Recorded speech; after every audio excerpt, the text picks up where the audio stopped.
আসসালামু আলাইকুম। ধরেন আপনি একটা কাজ শুরু করবেন, এই জন্য প্ল্যান করলেন। প্ল্যানটাকে কিভাবে এক্সিকিউট করবেন এই জন্য বিভিন্ন ডিসিশন নিলেন, এরপরে কাজটা শুরু করলেন। কিন্তু আমি যেহেতু ইসলাম ধর্মে বিশ্বাসী, উপরে একজন আল্লাহ আছে, তো আল্লাহর ইশারা যদি না থাকে তাহলে আপনি যতই প্ল্যান করেন, যতই এক্সিকিউট করেন, যে বিভিন্ন ডিসিশন নেন, আপনি আসলে কাজটা করতে পারবেন না বা সাকসেস হবেন না কাজে। দুইটা ঘটনা দিয়ে আজকের ভিডিওটা শেষ করব। 2024 সালের রোজার মাসে আমিও কিছু প্ল্যান করেছিলাম যে আমার এত টাকা ইনকাম হলে আমি এই কাজগুলো করব।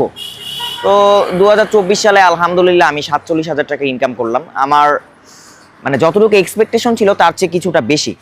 কিন্তু আমি আসলে যেই প্ল্যানগুলো করেছিলাম যে এই টাকা হলে আমি এই কাজগুলো করব, আমি আসলে ঠিকঠাক মতো এক্সিকিউট করতে পারি না। আমি কিন্তু প্ল্যান করেছিলাম, কিন্তু এক্সিকিউটটা আমি করতে পারি না। আবার 2025 সালে আমি আবার প্ল্যান করলাম রোজার মাসে। তো ওই রোজার মাসটায় আমি 37,000 টাকা ইনকাম করেছিলাম আলহামদুলিল্লাহ। যা ইনকাম করেছিলাম আমার এক্সপেকটেশনের চেয়ে একটু কম। কিন্তু সেই রোজার ঈদে আমি যে প্ল্যানগুলো করেছিলাম আমি মোটামুটি সবগুলো ফুলফিল করতে পারছি। এখন এই দুইটা ঘটনার মধ্যে দেখেন, এখানে কিন্তু 37 আর 47 ডিফারেন্সটা কিন্তু অনেক। কিন্তু এরপরও আমি 47 আসলে পারলাম না, 37 পারলাম। তো এই জন্যই বলেছিলাম যে যদি আল্লাহর ইশারা না থাকে, আপনি যতই প্ল্যান করেন, এক্সিকিউট করেন, বিভিন্ন ডিসিশন নেন, আপনি আসলে কাজটা সাকসেস পাবেন না।